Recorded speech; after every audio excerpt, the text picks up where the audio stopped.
Hi, I'm Sid and welcome to my YouTube channel. Today we are going to learn about some tips and tricks for using Jupyter Notebook and how, instead of going to the menus and doing some functions that are available in the Jupyter Notebook, how you can use the shortcut keys and really get a hang of how in the real world people do this. Alright, we have the Anaconda prompt here. So what I prefer to do is, instead of working on the Jupyter Notebook directly from the path that is C users and the name of your profile, what I prefer to do is make a folder inside C and I have named it C projects. So I like to start it from there because it's really easy when you want to give absolute path sometime.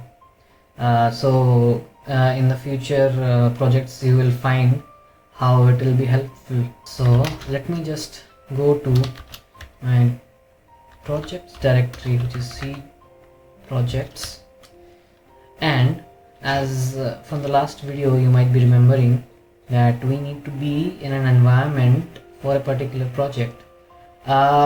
Since my base environment does not have much packages, I will switch to CV research. Okay, conda activate CV underscore research.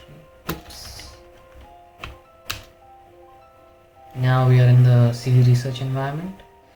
We can do Jupyter Notebook.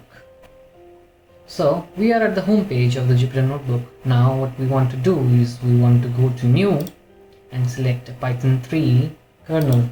Now that will open up a Jupyter Notebook for you. You can go here and rename it. Let's rename it as experiments.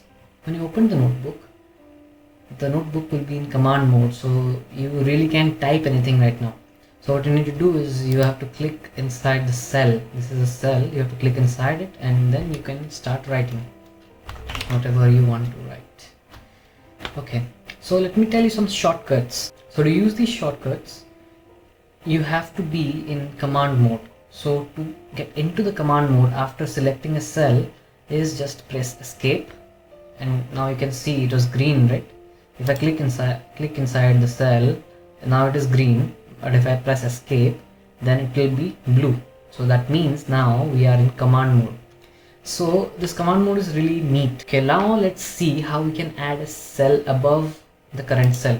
So to make things clear, let me just add something. Let me write AI here and go to command mode, and if I press A, what will happen, it will create a cell above the current cell. And if we want to create a cell below the present cell, then in command mode you press B, then it will create a cell below it. Suppose you want to delete the cell, you have to be in command mode and press D twice. And suppose you accidentally deleted a cell and you want to get it back, all you have to do is press Z in command mode. Now we are going to learn about restarting a kernel. So to restart a kernel, let me skip ahead and write some boilerplate code so that you will. So I have written some code and I have imported some libraries, right? Now what happens when you are using your own libraries and you're making some changes, those changes will not be reflected in this Jupyter Notebook. That's one downside of this using this Jupyter Notebook, amongst other pros which outweigh the cons. So what to do in that case? So you have to restart the kernel, and to restart the kernel you have to be again in command mode. You have to press 0 2 times, and you will see this prompt, and just press enter. So what this does, if you see, I imported pandas, I created a data frame A, and I'm printing A. So it is an empty data frame, so it is printing empty data frame. So if I want to restart the kernel, right? So I do 0 0 enter. Now if I do a is equal to pd.data frame, see, it's saying pd is not defined, but we had defined it. This is because we have restarted the kernel, and it is a very fast way of restarting the kernel instead of going to the kernel and pressing restart. The next thing that we want to discuss is F. By using F, you can find and replace stuff. Best thing about this notebooks is that you can write headings, and you can use different fonts to really segregate different parts of a notebook. So for example, this cell right now is in a code. If you can see here, it is a code format. Okay, so whatever I'm writing inside this cell is the kernel is thinking that it is code. Suppose you just want to add a comment, right? What you will do, click on the cell, go to command mode, and just press M. Now you can see there is no IN and that bracket, square bracket, right? So now this has been converted into a comment line, or you can say markdown line. And the markdown line, you can write some comment. This is a comment, and if we do, it is not going to run a code. Another thing that you can do is you can write headings like in HTML. You just need to add a hash, then, or they say it's pound, then you can write anything. This is a header, and if you do, now you can see the difference between a header and a comment. Suppose you don't want this big header, right?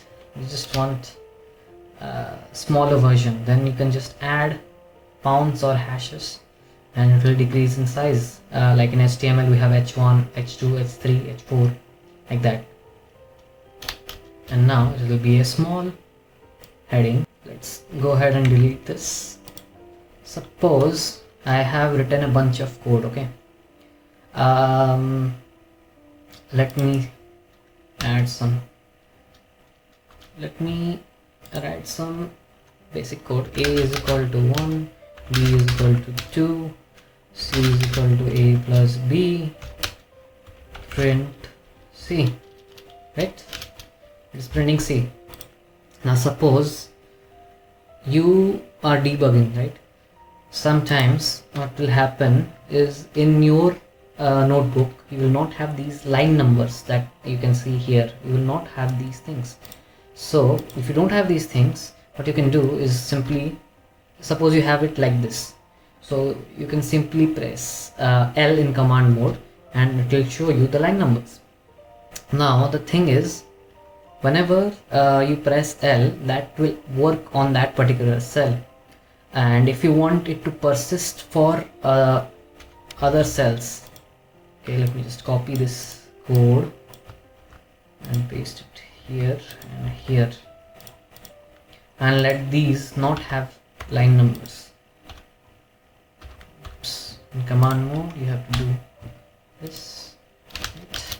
Okay, if you want to know the line numbers for that particular cell, you can just press L, and if you want line numbers for all the cells, you can do Shift and L.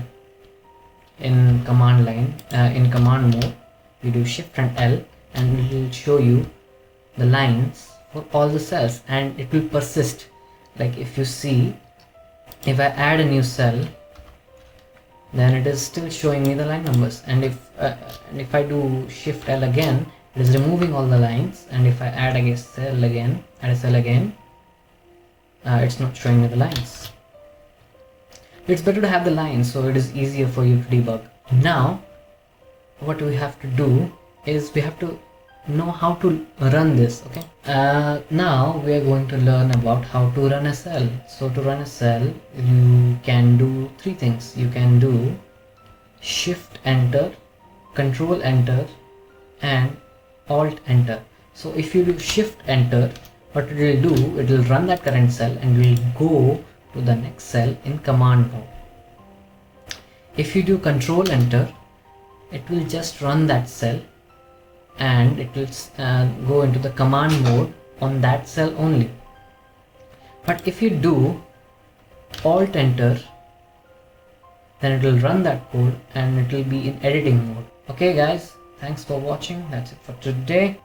Hope you like this video. Like, comment, subscribe this videos with anybody who is interested in artificial intelligence. This is really some beginner code, so if somebody is interested in choosing an AI path, you can just show this video to them, and I hope they find it helpful. Thanks for watching. Let's grow together. Stop. If you want to check out more videos and have a discussion or have be involved in a forum that I've created, check out the link in the description to my Discord and meet you there and discuss about AI.